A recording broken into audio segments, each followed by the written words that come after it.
Hello everyone and welcome back to my channel for another Meals of the Week video. So the week started off with this marinade that I made, which was a mixture of frozen meatballs. I used the Swedish ones, 3/4 cup of honey, 1 cup of low sodium soy sauce, half a cup of ketchup, 4 tablespoons of olive oil, 2 cloves of minced garlic, half a cup of diced onion, which I actually left out, and half a teaspoon of red pepper flakes. So I left out the onion because the kids do moan at me when there's onion in everything, and I didn't think it really needed it. So this was really hard to stir this mixture in. It was quite thick, so it was hard to mix that amount of meatballs, and I was actually going to half it, but I decided to actually cook it and then save some just to be used another day for another meal. So this was a good one and they did enjoy it. I think maybe they even liked it more than the Hawaiian meatballs that I've done recently. But I just put that in the slow cooker and just cooked it for a few hours and then left it on keep warm for the meal, and I served it with rice. Yeah, there you go, rice. There wasn't enough liquid. I mean, it was okay, but they're just, as you can see, it's not that much liquid there, which is a little bit of a shame, but they enjoyed it. There was plenty left over.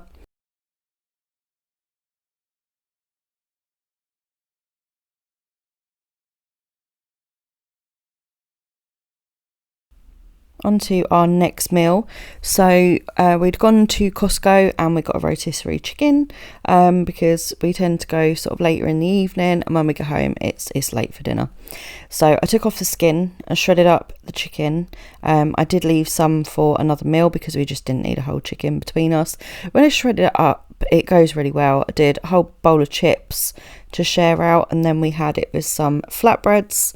There was also some leftover hash browns in my freezer I wanted to use.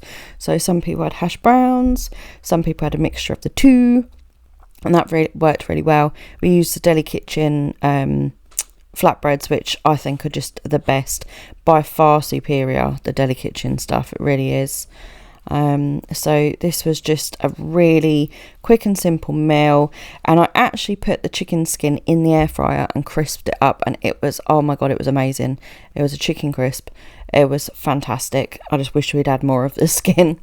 So as you can see, I had mine with mango chutney, some salad, plenty of chicken, and then that was the gluten-free version. So she'd had a gluten-free roll instead of the flatbread, and I didn't know she was having a roll, so I did give her a few more chips.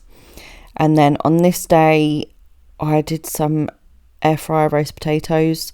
I just marinated them in some olive oil, and this was a packet mix, like rosemary and something. I really didn't like it. I don't know why I use it. I've used it before. I find it too strong. I only used half a packet and it was too much. Although as you can see, I didn't actually fill it full of potatoes. But they came out pretty well. Not the same as they weren't as fluffy on the inside as when I do it in the oven. So we had that with a sausage casserole I made from scratch. I used the tin of chicken broth that I bought from a shopping haul a little while ago. It was so salty. I don't know whether it was the broth on its own or whether I added, too much salt. I don't think I put a lot in there. Then we just had some naan breads with it, and this was actually lovely together. I always wonder what to put with a sausage casserole because none of us really eat mashed potato or anything, and I usually do pasta, which I enjoy, but I really fancied the roast potatoes. And then my son hates sausage casserole, so he had some pork and apple sausages I had in my freezer, and he had those with some veg and potatoes.